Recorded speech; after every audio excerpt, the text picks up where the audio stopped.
Je dois dire que avant de parler des autres candidats et des candidats, nous devons parler d'abord du peuple. Parce qu'en fait, ce que nous faisons, c'est la manifestation de la volonté du peuple qui date depuis 30 ans. Et le peuple sait très bien que nous ne sommes pas dans une démocratie intégrale et les candidats doivent prendre conscience qu'ils ne doivent être en aucun cas responsables de l'émiettement des voix des Camerounais. Les Camerounais ont besoin de changement et ma foi, cette mouvance naît du fait que nous avons constaté que les partis politiques et les leaders des partis politiques sont dans une espèce de nébuleuse où ils pensent que tout a déjà été fait et qu'on va dans des élections transparentes et autres. Or, il faut atteindre la masse critique, il faut évacuer tous les obstacles et cela ne peut se faire que d'abord dans l'unité d'action et c'est ce que le peuple attend et c'est ce que nous revendiquons. Vous comprendrez que dans tous les pays du monde, les partis politiques ont en principe des rapports conflictuels. Mais maintenant que nous sommes en train de rechercher le changement de paradigme que le peuple attend depuis plus de 30 ans, il est question qu'on taise les égos surdimensionnés, les égos des uns et des autres, et que seul le peuple soit celui qui donne la direction.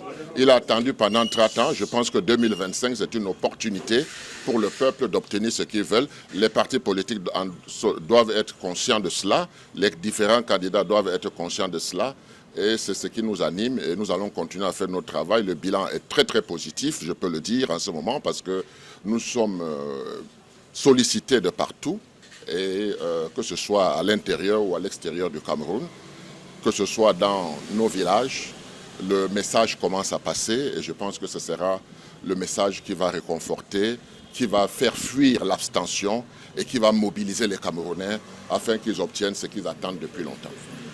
Mais le travail continue.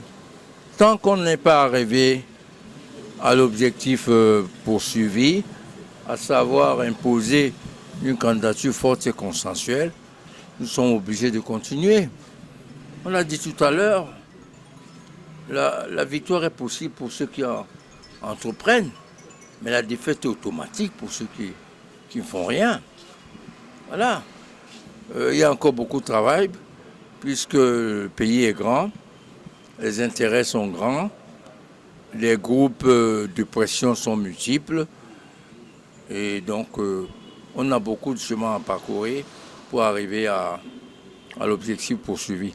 Je vous ai dit dans le document les similitudes entre 92 et 2025. Il y avait les mêmes obstacles, le même scepticisme, les mêmes oiseaux de mauvaise augure, les mêmes égaux. Mais un vote organisé par l'administration territoriale.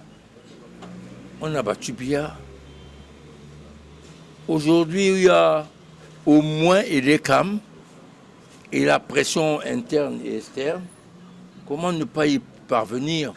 Comment des égos surdimensionnés peuvent-ils priver le peuple camerounais d'une victoire en 2025?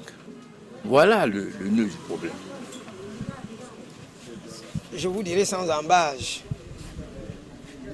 que je ne suis pas l'auteur direct de l'idée du groupe de Douala. J'ai simplement été associé à cette opération de salut public, d'éducation à la citoyenneté d'un peuple à la peine, en cette période cruciale d'une échéance électorale qui devra normalement impacter nos vies.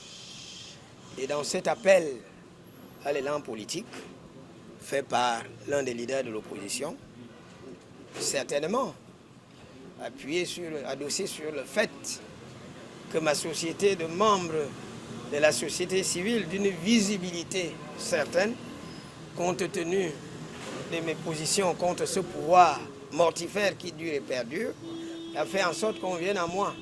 C'est justement la raison pour laquelle je peux me considérer comme un participant direct qui apporte une pierre à l'édification de ce pays, dont la gouvernance boiteuse appelle à un changement véritable.